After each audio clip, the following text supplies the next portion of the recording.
by Sam Sheringham. BBC Sport share this with 2 hours before taking on Real Madrid in the 1981 European Cup final in Paris. Alan Kennedy and his Liverpool teammates were not exactly in the zone. Warm-up routines, pre-match rituals and Bob Paisley's team talk were all put on hold because of a row with TV broadcasters over advertising. At their insistence, Liverpool were obliged to cover up the Umbro logo on their shirts, prompting scenes more akin to an episode of Blue Peter than the build-up to the continent's biggest club contest. "It was absolutely diabolical," recalls Kennedy.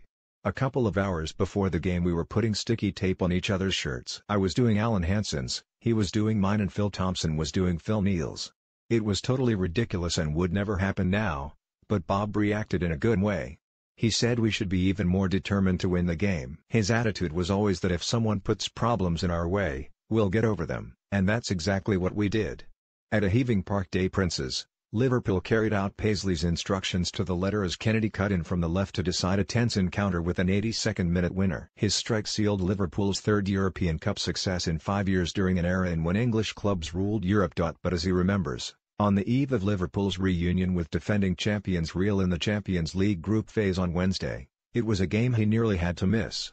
"I broke my wrist in the semi-final first leg against Bayern Munich and the club doctor said it was a 10-week job," says Kennedy, who joined Liverpool from Newcastle for £300,000 in 1978 and endured such a traumatic debut that Paisley joked at halftime that they shot the wrong Kennedy. "I wanted to play but we couldn't find out what we should do, strap it up or plaster it or whatever. In the end I had a metal cast strapped to my wrist. It was a bit cumbersome and heavy and would undoubtedly be classed as dangerous in today's football world."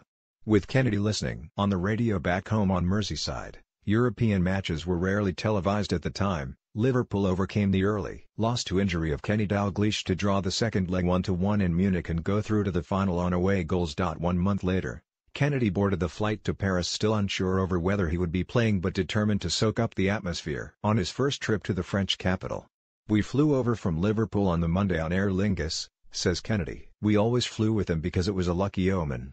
There were lots of fans waiting for us in the airport. I think they'd gone out on the Monday morning and were staying for the week. We stayed in Versailles for one night and then moved to a hotel in the town centre. There were a lot of fans who were staying in the same hotel so you did get interrupted, but there were family and friends around too." Some of the other lads had played in 2 other European Cup finals, in 1977 and 1978, when Liverpool beat Borussia Mönchengladbach and Club Brugge respectively, but it was my first. I didn't get much sleep the night before. I was constantly thinking about the game and was still feeling some pain in my wrist. On the day of the match, the players ate steak together at 12:30 p.m. and then headed back to their rooms for an afternoon nap. They were woken at 4 p.m. by assistant coach Ronnie Moran and gathered in the hotel restaurant once more for their traditional pre-match snack of tea and toast. When their bus set off for the stadium, they were still unaware of the starting 11. "Bob told us the team when we got to the ground," says Kennedy. "It was a shock to be included and I probably wasn't fully prepared mentally. But once the manager gives you the go-ahead, you tune yourself in and get ready to go."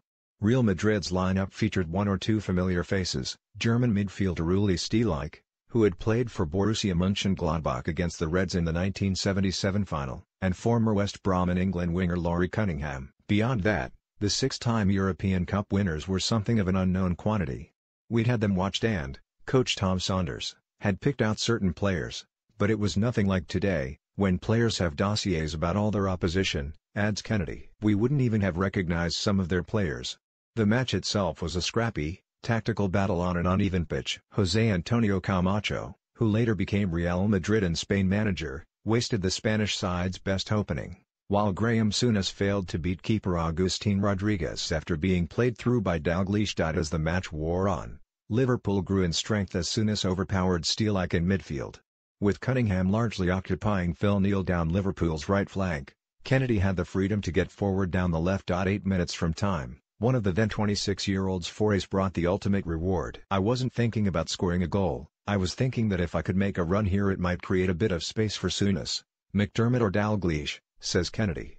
"But Dalglish had come to the byline so I ran into the space that had been left open for me. After taking the ball on my chest I remember the centre-half tried to kick me but his swing of the left boot missed me and I was through. If the goalkeeper had stayed where he was he would have saved the shot, but he made a little movement to his left-hand side so he was covering the far post as well as the near. That signaled to me that I could drive the ball into an area where there might be a goal. When his shot hit the net, Kennedy sprinted to celebrate in front of the delirious Liverpool fans behind the goal before being mobbed by his teammates. The celebrations would continue long into the Paris night. "I went back to one of our hotel rooms with a few beers and had a bit of a sing-along with Alan Hansen and his family," says Kennedy. Some of the other players went to the Lido Club in town, a disgraceful place with 6-foot dancing girls. They even took the cup with them. Thank goodness they brought it back. With the trophy safely in their luggage, Liverpool's victorious players flew back to their home city for an open-top bus parade. On the top deck, players held up a giant banner stating "Thanks Barney," a reference to Kennedy's likeness to Flintstone's character Barney Rubble. "The homecoming was unbelievable," says Kennedy, who went on to score the winning penalty in Liverpool's 1984 European Cup shootout triumph over AS Roma in Rome. "There was red and blue everywhere because the Everton fans came out to support us too.